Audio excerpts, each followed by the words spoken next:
All right, so picture this. It's Thursday night. Most of Britain is probably settling down with a cuppa, maybe watching some telly, blissfully unaware that somewhere in Sunderland, Keir Starmer's worst nightmare just came true. Again. Because while you were scrolling through your phone wondering why bread costs £3 now, Nigel Farage was absolutely over the moon, championing yet another Reform UK by-election win that's got Labour's top brass sweating bullets. And before we proceed, please don't forget to hit the subscribe button for more updates on the UK political insight. Thank you. And this time it's personal, because the seat they just demolished isn't just any old ward. It belongs to a cabinet minister. Education Secretary Bridget Phillipson, to be precise. And if you're thinking this is just one little council seat, think again. This result is a canary in the coal mine, and that canary is doing the Macarena while Downing Street watches in absolute horror. So what actually happened in Hetton Ward? Glad you asked. Reform UK's candidate absolutely stormed to victory with a whopping 45.2% of the vote. That's up 34.3 points from last time this ward went to the polls. Let me say that again for the people in the back. 34.3. An increase that massive doesn't just happen. That's not a swing, that's a political earthquake with aftershocks that'll be felt all the way to Westminster. Meanwhile, Labour, the party that's supposed to be running the country right now, crashed into third place. Third, with just 22.7%. They lost 24 points of support, beaten by an independent who nabbed second place with 25.6%. An independent. Think about that for a second. Voters looked at Labour, looked at Reform, looked at some random independent, and said, yeah, we'll take literally anyone but Labour, thanks very much. Now here's where it gets properly spicy. This Hetton ward sits right inside Bridget Phillipson's Houghton and Sunderland South constituency. You know, Bridget Phillipson, Education Secretary, Cabinet Minister, one of Starmer's key players. And Nigel Farage, being Nigel Farage, couldn't resist pointing out the obvious. If this swing gets replicated at the general election, Phillipson loses her seat. Full stop. A sitting cabinet minister getting booted out by Reform would be absolutely catastrophic for Labour.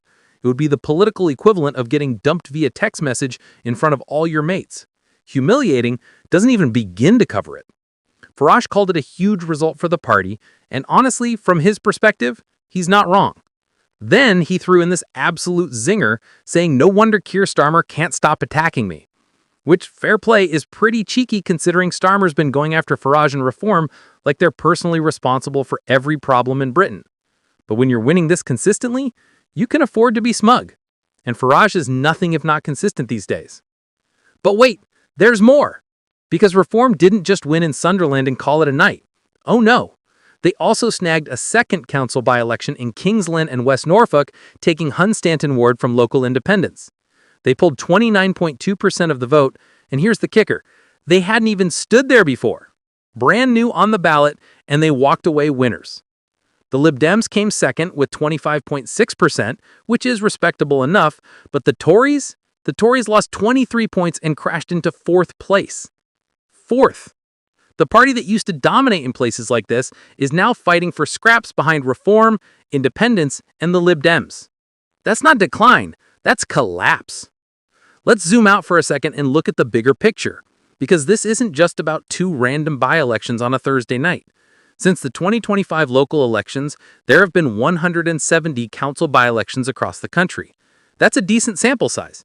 And out of those 170, Reform has won more than any other party. Farage has secured 59 victories. Let that sink in. 59. They've gained 51 seats and retained 8 others. Meanwhile, the LibDems have gained 18, the Greens have picked up 2, and here's where it gets really painful for the establishment parties. The Tories have lost 20 by-elections since May. Labour has lost twice that amount. Twice! 40 by-elections lost. For the party currently in government, that's not just embarrassing, it's catastrophic. Every single Thursday when these council by-elections roll around, Reform is putting up impressive showings. This isn't a fluke. This isn't some weird regional anomaly that political nerds can explain away with demographics and historical voting patterns. This is a genuine movement. The national poll lead Reform is enjoying isn't just numbers on a spreadsheet that campaign managers can ignore. It's translating into real votes, real seats, real victories. And that's what makes it so dangerous for Labour and the Conservatives. Cast your mind back to May's local elections. Remember when Reform swept to what everyone called an astonishing victory? They gained 677 councillors and 10 councils. Experts had predictions, sure, but Reform blew right past them. The party didn't just meet expectations, they shattered them. And since then, they've led in every single national opinion poll since early April. Every single one. Some polls are putting Farage on more support than Labour and the Tories combined. Combined. Read that again if you need to. The two parties that have dominated British politics for over a century, added together, and Reform is still ahead. That's not just a protest vote anymore. That's a genuine political realignment happening in real time. So what does this all mean for Starmer and his government? Well, if you're sitting in number 10 right now, you're probably reaching for the panic button. Actually, scratch that, you've probably already pressed it so many times it's broken. Because these results tell a story that Labour really doesn't want to hear. The public isn't just dissatisfied, they're actively looking for alternatives, and they're finding them in Reform UK. When your own cabinet ministers are facing the very real prospect of losing their seats to Farage's party, you know you've got a serious problem on your hands. For Bridget Phillipson specifically, this has to be keeping her up at night. Education Secretary is a big job, high profile, lots of pressure, but none of that matters if you can't hold your own seat. And right now, based on these numbers, she's in serious danger. A 29-point swing against Labour in a ward that's part of her constituency isn't just a warning shot, it's a direct hit. She's got time before the next general election to turn things around, sure, but momentum is a powerful thing in politics. And right now, all the momentum is flowing in one direction, straight towards Reform. The Conservatives aren't off the hook either. 4th place in Hunstanton, losing 23 points, barely registering in Hetton. This is a party that's supposed to be rebuilding, supposed to be presenting themselves as the alternative to Labour. Instead, they're getting squeezed from both sides. Reform is eating their lunch on the right, taking voters who feel the Tories abandoned them, sold them out, went soft. And they're not winning those voters back anytime soon based on these results. The Conservative Party is in a proper existential crisis, and nights like last Thursday just drive that point home even harder. What's really fascinating here is how quickly this has all happened. Reform as a serious electoral force, consistently winning seats, leading national polls, that's all relatively recent. But it's not coming out of nowhere. There's clearly something resonating with voters. Whether it's frustration with immigration, concerns about the economy, anger at the political establishment, or just general disillusionment with Labour and the Tories, Reform is tapping into something real. And Farage, whatever you think of him personally, knows how to capitalize on that sentiment. He's been doing it his entire political career, and he's got it down to a fine art at this point. The question now is whether this can sustain. Can Reform keep up this pace? Can they translate local by-election success and national poll leads into a genuine breakthrough at a general election? Or will the traditional squeeze happen where voters ultimately fall back to Labour or Conservative when it really matters? Based on these results, I'd say Reform has a very real shot. They're not just winning in one type of area, they're picking up support across different regions, in Tory areas and Labour areas alike.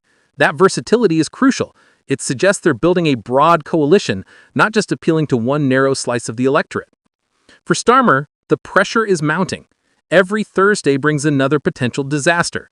Every poll shows Reform breathing down his neck, and now with cabinet ministers facing the prospect of losing their seats, the situation has gone from concerning to critical. He can keep attacking Farage all he wants, but if the underlying issues driving voters towards Reform aren't addressed, those attacks will just bounce off.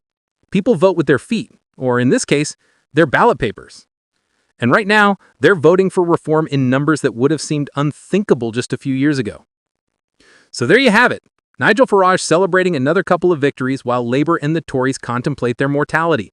Bridget Phillipson nervously checking the polls every 5 minutes. And Reform UK proving once again that they're not going anywhere. If anything, they're just getting started.